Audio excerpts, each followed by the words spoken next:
Bonjour, dans le cadre du module des grandes fonctions, donc je suis chargée de vous assurer ce cours sur la physiologie rénale. Alors je ne vous apprends rien si je vous dis que le rein est un organe qui est très important pour notre corps, c'est un organe noble. On est avec un patrimoine de néphrons, les néphrons qui sont les unités structurales et fonctionnelles du rein, c'est-à-dire que le rein est composé de plusieurs unités et ces unités sont toutes identiques et elles constituent l'unité structurale et fonctionnelle du rein. Et quand on est avec un patrimoine de néphrons qui va jamais augmenter. Alors, les premiers néphrons, ils sont déjà donc développés depuis la 8e semaine de notre vie embryonnaire.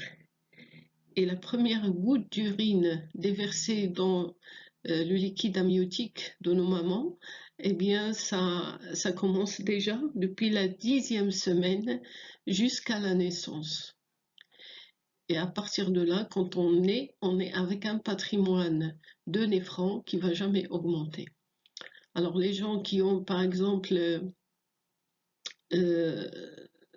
un problème donc au niveau de la fonction rénale sont en ce qu'on appelle une insuffisance rénale et bien sûr on y remédie soit par la greffe, soit par la dialyse urinaire, donc en remplaçant le rein par une machine et ils vont effectuer une épuration du sang 2 fois ou 3 fois par semaine, ça dépend du degré de l'insuffisance, bien sûr, sous surveillance médicale et avec un coût qui est quand même très important, qui n'est pas à la portée de tout le monde. Alors, si on parle rein, on a en général dans la tête la fonction d'épuration, qui n'est pas la seule fonction rénale, rassurez-vous. La fonction d'épuration est l'une des fonctions du rein. Le rein a plusieurs rôles très importants pour notre corps. Le premier rôle, bien sûr, c'est la conservation de l'homéostasie. C'est le rein qui contrôle l'homéostasie en ce qui concerne plusieurs paramètres physiologiques, la pression osmotique, la pression sanguine, et il contrôle l'équilibre électrolytique, il contrôle le pH. Bien sûr qu'il y a d'autres organes qui contribuent, mais l'organe qui est donc essentiel et qui ajuste tous ces paramètres, c'est le rein. C'est le rein. Il a aussi un rôle important au niveau de la maturation des globules rouges par une substance par une hormone qui s'appelle l'érythropoïétine. Il peut même effectuer la néoglycogénèse en cas de jeûne très très prolongé. Bon, on sait bien que la néoglycogénèse, ça s'effectue au niveau du foie, mais dans le cas où vous avez des jeûnes très prolongés, eh bien là, le rein intervient et peut assurer donc l'alimentation du corps par le glucose. Multiples fonctions, multiples rôles, mais on va dans ce cours, on va se contenter d'étudier la fonction rénale. La première partie de la fonction rénale, c'est l'absorption, plutôt c'est la filtration glomérulaire. Ok. Bonjour, je suis professeur Zahra Soukar et du département de biologie bien sûr. Et je vais vous assurer ce cours sur la physiologie rénale dans le cadre de votre module des grandes fonctions. Alors, une petite introduction de ce chapitre, on va un petit peu parler du rein d'une manière globale, très générale. Alors, je ne vous apprends rien si je vous dis que le rein, c'est un organe très important et je dirais même indispensable pour notre organisme. Il joue de multiples rôles, il a plusieurs, une multitude de fonctions. Et l'unité structurale du rein sont les néphrons. Le rein est constitué par des petites structures comportant différentes parties en relation avec le système sanguin, et ces structures se répètent. Et nous avons presque 1 million de néphrons dans nos reins. Et déjà à la 8e semaine de notre vie embryonnaire, nos néphrons sont formés et ils deviennent fonctionnels à la 10e semaine. C'est-à-dire qu'on commence déjà à excréter les urines dans le liquide amniotique de nos mamans depuis la 10e semaine jusqu'à la naissance. Et quand on est avec un patrimoine de néphrons qui ne va jamais augmenter. Donc c'est pour ça qu'on appelle un organe noble. Le rôle très connu par la majeure partie des gens du rein, c'est le rôle épurateur. Oui, effectivement, le rein a un rôle très important au niveau de l'épuration. L'épuration à partir des déchets métaboliques, des déchets donc, qui proviennent du métabolisme de nos cellules, comme par exemple l'urée, l'acide urique, la créatinine, etc. Donc les déchets du métabolisme de notre corps sont éliminés en grande partie. On a d'autres qui sont éliminés par voie digestive, par le rein.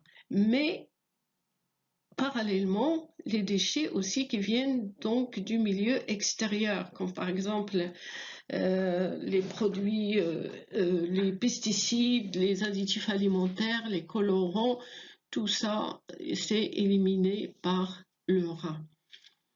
Mais ce n'est pas la seule fonction. Les différentes fonctions, parfois même ignorées, sont innombrables. Le rein joue un rôle important au niveau du maintien de ce qu'on appelle l'homéostasie, c'est-à-dire maintenir un certain nombre de paramètres physiologiques de notre corps constant malgré les changements du milieu extérieur. Si vous buvez par exemple de l'eau, vous augmentez la quantité d'eau, vous augmentez votre volume sanguin et vous rendez votre milieu intérieur hypotonique, et qui se charge d'éliminer la surcharge d'eau, eh bien c'est le rein qui ajuste la quantité d'eau dans le milieu intérieur, qui ajuste aussi la quantité des électrolytes dans le milieu intérieur, qui ajuste le pH. Bien sûr qu'il y a d'autres organes qui interviennent au niveau de l'ajustement du pH, comme par exemple le poumon, mais le rein complète et ajuste. Donc, ce rôle donc du maintien de l'homéostasie, c'est le rein qui s'en charge par excellence. C'est lui qui ajuste et qui régule ces fonctions d'une précision très importante pour notre corps. Alors, il n'y a pas que ce rôle, il y a aussi le rôle endocrinien. C'est un sécréteur d'hormones, en particulier la rénine, et son rôle au niveau donc du maintien de la pression artérielle. L'érythropoïétine, au niveau de son rôle dans la synthèse, dans la maturation plutôt, dans la maturation des globules rouges. C'est aussi, il intervient au niveau de la synthèse de la vitamine D3. Et en cas de jeûne très très prolongé, il intervient au niveau de la néoglycogénèse pour maintenir la survie des cellules, parce qu'il y a des cellules qui ont besoin de glucose, qui ne peuvent pas se passer de glucose, comme par exemple les cellules de cerveau. Donc la néoglycogénèse, elle peut se faire dans le foie, mais quand le foie est dépassé, le rein intervient et prend le relais en cas de jeûne très très très prolongé. Donc ça, c'est un aperçu sur les différentes fonctions rénales. On va s'intéresser de plus près à la fonction rénale qui regroupe la filtration, la réabsorption et la sécrétion. Et on va encore traiter une partie, dans la dernière partie de ce cours, le rôle endocrinien, le rôle sécréteur du rein des hormones.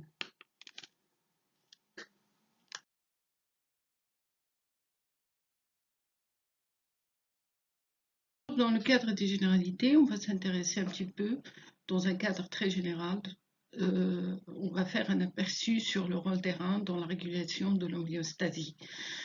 Je suppose que vous avez déjà vu cette notion. Donc l'homéostasie, selon Claude Bernard, le physiologiste français, définit l'homéostasie comme la capacité que peut avoir un système quelconque à conserver son équilibre de fonctionnement en dépit des contraintes qui lui semblent extérieures, c'est-à-dire la capacité, le pouvoir que possède un système quelconque, votre corps par exemple, à conserver un certain équilibre au niveau de ses paramètres physiologiques en dépit des contraintes que lui impose le système extérieur. Alors ça, on va le voir de près en examinant cas par cas quelles sont les contraintes et quelles sont les variations que peut nous imposer le milieu extérieur et quel est le rôle du rein au niveau de la régulation de ces paramètres. Alors d'après ce qu'on a vu, bien sûr, les patients qui ont une insuffisance rénale, il y aura une perturbation au niveau on a dit déjà qu'il y a une perturbation au niveau de la régulation de l'équilibre de l'eau et des électrolytes, donc ils vont avoir une retention d'eau. L'eau qui n'est pas éliminée va rester dans le corps et ça va le faire gonfler et ça donnera ce qu'on appelle un œdème partout. Le deuxième problème qu'ils vont avoir, c'est la perturbation de l'équilibre hydroélectrolytique qu'on définit par une hypercalémie. Donc, on a un problème de retention d'eau et on a une hypercalémie. Le rein intervient d'une manière très importante au niveau de la régulation de l'équilibre de l'eau et des électrolytes. Comme vous le savez, pour qu'un système reste en équilibre, il faudrait que les entrées soient égales aux sorties. Mais dans le cas du corps humain, les entrées ne sont pas toujours égales aux sorties, ni même adaptées à nos besoins. Lorsque nous consommons, par exemple, un jus, on consomme une forte quantité d'eau et on le consomme même si on n'a pas une sensation de soif. Et cette eau, s'il n'est pas éliminée, il va provoquer un déséquilibre au niveau de la pression osmotique, au niveau de notre milieu interstitiel. Pareil pour les électrolytes. Lorsqu'on consomme une forte quantité d'électrolytes, par exemple le potassium, on peut consommer une bonne quantité au niveau de certains fruits et dattes. Le calcium, une grande quantité au niveau des fromages. Le sel, lorsqu'on consomme des produits très salés, comme les fromages, ou comme par exemple les chips, etc. Donc on a un apport d'électrolytes qui est très très important. Et si le rein n'intervient pas pour éliminer l'excès, ces électrolytes ils vont s'accumuler dans notre milieu interstitiel et ils vont provoquer un déséquilibre au niveau de la pression osmotique, donc un milieu hypertonique.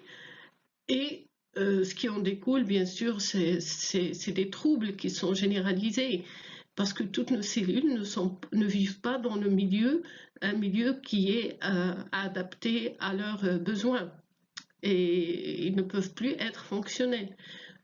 Vous avez vu, par exemple, dans le cadre du cours sur la cardiologie, eh bien, vous avez vu que si on a un excès de sodium, il y a un arrêt cardiaque.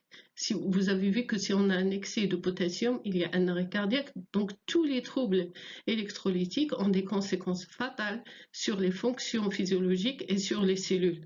C'est pour ça que le rôle du rein est un rôle très important au niveau de la régulation de l'osmolarité et de la composition des liquides corporels par ajustement du contenu en eau et en substances minérales comme le potassium, le magnésium, le calcium et le sodium, indépendamment les uns des autres.